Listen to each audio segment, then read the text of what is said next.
Bonjour, nous allons parler de la psychanalyse et de ses liens avec la criminologie. La psychanalyse n'est plus très en vue. Dans les pays anglo-saxons, elle n'est plus enseignée dans les écoles de médecine ou les écoles de psychologie. Quoi qu'il en soit, en France, beaucoup d'experts se servent de notions psychanalytiques, ce qui explique ce clip. En général, pour la psychanalyse, le crime est la conséquence d'un dérèglement pulsionnel. Une pulsion prend sa source dans une excitation corporelle et c'est dans l'objet ou grâce à lui qu'elle atteint son but, c'est-à-dire l'apaisement de la tension.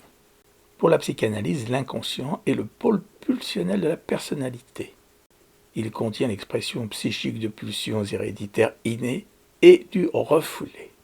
En 1920, Freud réduit le couple Eros-Thanatos dans sa théorie pulsionnelle. La pulsion de mort devient l'état basal vers qui tend l'organisme. Ce mélange de libido et de destruction, qu'on appelle l'intrication pulsionnelle, explique le sadisme lorsqu'il est orienté vers un objet extérieur et le masochisme quand il se retourne contre le sujet. Avec cet apport théorique, l'agressivité prend une place considérable dans l'œuvre de Freud et des psychanalystes en général. Je n'insisterai pas sur le surmoi héritier du complexe d'Édipe, qui s'édifie par identification surmoi des parents.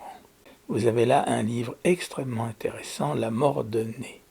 Le mécanisme transférentiel est fréquemment convoqué dans les expertises. Il s'agit d'un mécanisme de défense qui s'oppose au retour des souvenirs refoulés.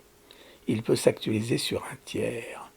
Je donne l'exemple d'un jeune homme qui transférait la haine qu'il éprouvait pour sa grand-mère, qui l'avait élevé, et qu'il transférait sur des vieilles dames qu'il terrorisait et tuait après les avoir dévalisées. Le transfert traumatique, qui intéresse la psychotraumatologie, intéresse peu la criminologie. Les difficultés identificatoires sont présentes dans beaucoup de théories criminologiques qui ne sont pas forcément psychanalytiques. Rappelons le mécanisme d'identification à l'agresseur décrit par Ferenczi, qui explique la répétition littérale et la transmission générationnelle des agresseurs. Pour la théorie lacanienne très en vogue, le passage à l'acte signe l'échec de la symbolisation.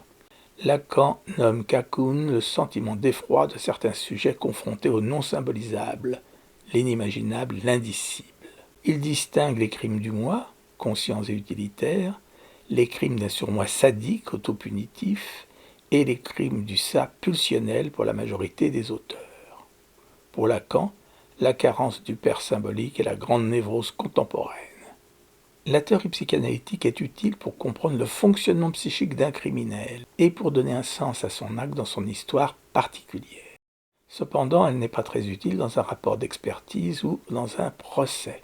Il faudrait en effet de nombreux entretiens sur une longue période d'observation pour éviter de simplistes et ridicules interprétations sauvages.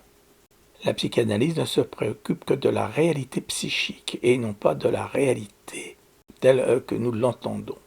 D'autre part, il serait totalement irréaliste de proposer la psychanalyse pour traiter un criminel incarcéré, compte tenu du manque de moyens et probablement du manque de motivation de l'intéressé. En vérité, la psychanalyse est une aventure individuelle qui n'est pas parvenue à construire une théorie convaincante des comportements criminels.